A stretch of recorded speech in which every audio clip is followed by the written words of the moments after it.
I had been planning it for weeks, not some extravagant party, just a quiet evening together, celebrating her birthday the way I thought she would love.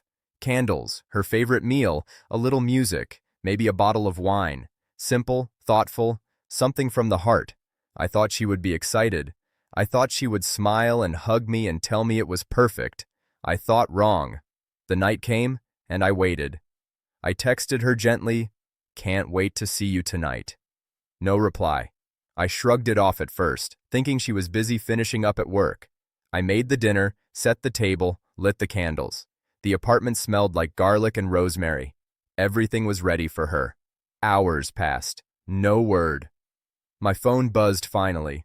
I looked down and saw a message that froze me in place. "Hey, want to grab a drink after work? Mark." Mark, her coworker. I stared at the screen, disbelief washing over me. I called her. No answer. I texted. No reply. My mind was racing. Could it really be that she was choosing someone else, someone from work, over the birthday she knew I had planned just for her? When she finally came home late that night, she was laughing. Not the laugh I remembered from our early years together, soft and warm, but a loud, carefree laugh, the kind someone shares with a friend after drinks. Mark wasn't there, obviously, but the glow on her face, the way she walked, carried a weight that didn't include me. "Hey," I said quietly, trying to keep my voice steady. She glanced at me, surprised. "Oh, you're still up?" "Yes," I said. "I made dinner. For you. Your birthday." Her face froze for a moment. Then she smiled politely. "I ate out with Mark. We had a few drinks." I felt my chest tighten. My carefully prepared dinner sat cold. The candles burned low, and the silence that followed was deafening. "You chose him over me?" I asked, barely above a whisper. She shrugged. "I wanted to. We had fun. You'll understand." That was it. Just like that, years of marriage reduced to a shrug and a justification I couldn't accept.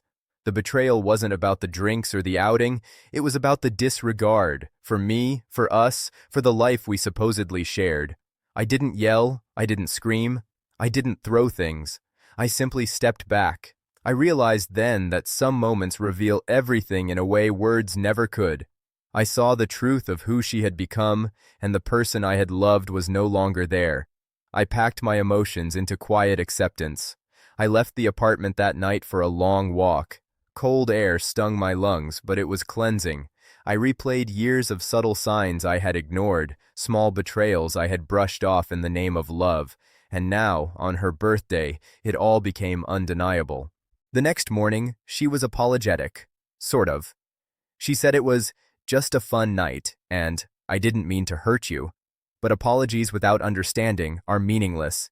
She didn't see the pain she had caused. She hadn't even considered it. I knew, in that moment, that this wasn't a one-time mistake. It was a pattern, a disregard for me, our marriage, and the life we had built. That night wasn't just her birthday.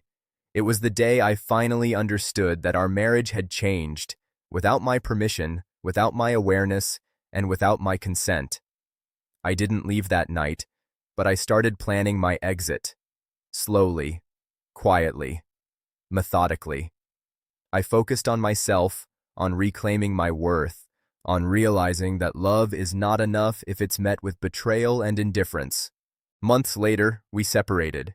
It wasn't dramatic, at least not on the surface, but inside, I felt the weight lift from my shoulders. I had been patient, loving, loyal, and I had learned the hard way that loyalty is meaningless if it's not mutual. Her birthday came again the following year. I didn't call, I didn't celebrate, I didn't care. I had my own life, my own peace, and the lesson was clear.